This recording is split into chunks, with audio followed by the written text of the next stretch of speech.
ladies and gentlemen. This week I bring you Flyn Penoyer from Business Networker, onlinebusinessnetworker.net, and he's a power networker. He's a power coach on networking. And let's just start by asking him what he does and if he would tell us a little bit about himself. Flyn. All right, great. I am a former sales consultant, turned web marketer, and then turned networker a number of years ago, and I discovered LinkedIn about a year and a half ago. And currently what I do is I give away a lot of free information on how to use LinkedIn and how to be a power user. And I will shortly have some other things for people to take that to the next level. Great. Now, speaking of networking, why don't we talk a little bit about, what's the importance of networking? I mean, why should I go to events? Why should I be on LinkedIn? Why should I do all this? What's the point? And I am on there. Actually, that's a really good question. And the funny story of it is, when I first started my sales consulting practice back in the mid 80s, I went to a couple of networking events and I was totally discouraged because you get there and everybody's trying to sell everybody else their products. And you're like, well, how can I compete with this? This is worthless. And I never went back for years until 2006 or so when I got into the network marketing industry. And I learned from a guy who really knows networking how to do it. And then I realized what you can do with it. And then there was a program, I don't know if people caught it, you might be able to find it on your cable channel, called Connected 6 Degrees of Separation. 6 degrees apart, yeah. Yeah, and in that program, they talked about how powerful networks are and that there's actually now a scientific theory of networks. And it was pretty interesting. They basically did a little test and they showed that a remote person out of nowhere could end up very easily within 6 hops connecting to just about anybody in the world. And it was sort of this thing that was started by Brad Pitt when they said 6 degrees of separation for Brad Pitt. He's connected to every actor in Hollywood via some movie and somebody he worked with that knows somebody else. And that's how it all got started. But they investigated and they found out this was really true. And so what you learn when you investigate networking is that you really can put yourself in a position to interface with just about anybody you could imagine. Now, it's not always simple, but you really are connected to just about anyone you want to go hunt down. And for an entrepreneur or a businessman or a salesperson, that's really valuable. Now, since you mentioned entrepreneurs, and breakingthe9to5zero.com is all about aspiring entrepreneurs, people who want to start business.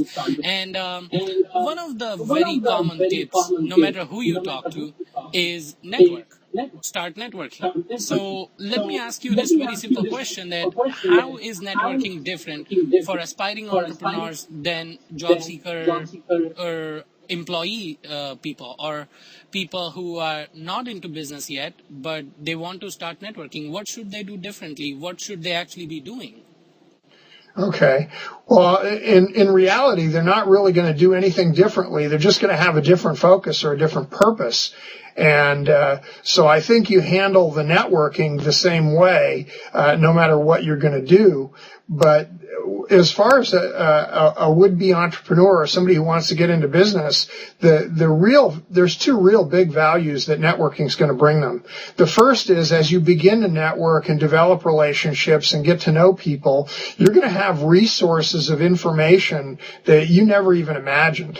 You're going to have people who can give you advice, who can help you out, who can connect you up with other people. These are invaluable resources when you're starting a business or trying to figure out how to start a business, not to mention the research value of having other professionals to ask the question, well, how do I do this in my business? Take CRM. CRM is a big thing for every business.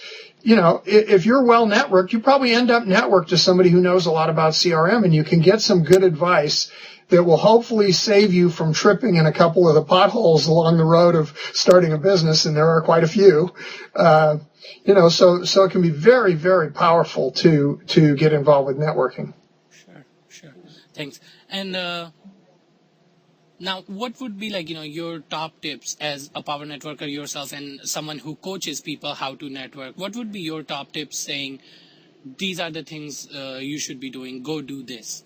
Something like action steps. Okay, good. Okay, so the first thing is I believe that anybody who's smart in business and especially in economy like today should be networking. So that's the first step is you got to get yourself networking.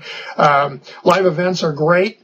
My personal recommendation to people is if you're not on LinkedIn, if you don't have a LinkedIn account, absolutely get one. Where else are you going to find 45 million potential prospects in one place?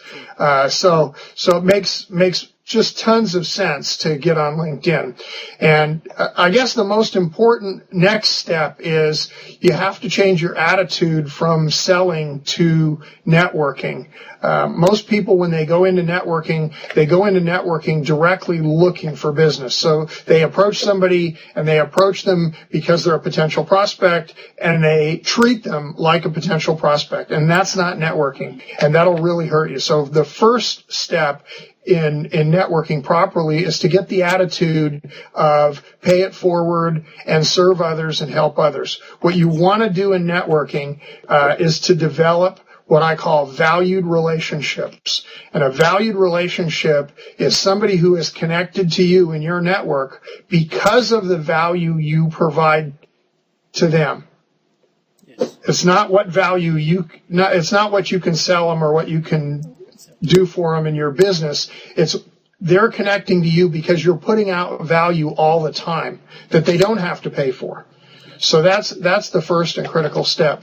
The next thing is you need to really get active as far as networking to make things work. And you need to spend a lot of time looking for ways to help the people that you meet and focus on servicing them, making yourself invaluable, and that's where you get the results. You get the results by attracting people as opposed to, knocking them down and tackling them. Yeah. Or maybe trying to just shake hands and exchange business cards, which might not bring anything except that business card in your house. So now I know you mentioned a lot of action steps, a lot of tips already, but I would love to ask you, and before we close this interview, what would be your parting comments, suggestions, or anything? Feel free to share anything you would like. Okay. Well, the first thing I'd tell everybody is I am happy to help people out, and I have a ton of information to do that as well. So the first thing I'd say is, come up on LinkedIn when you get your account, send me an invitation, mention the interview so I know where you came from, and I would be happy to connect up with you and connect you to resources and answer questions and help you get going. I also have a tremendous amount of business experience at being an independent entrepreneur, and I've done it a couple of times, and so I'm also pretty wise in that area, as well as my sales and marketing background. So I'm happy to share any kind of information or help anybody out in any way I can. All you got to do is get a hold of me. Great. And thank you so much for the offer, Flynn. Ladies and gentlemen, this was Flyn Penoyer with onlinebusinessnetworker.net. Thank you very much, Flynn. Thanks. Bye.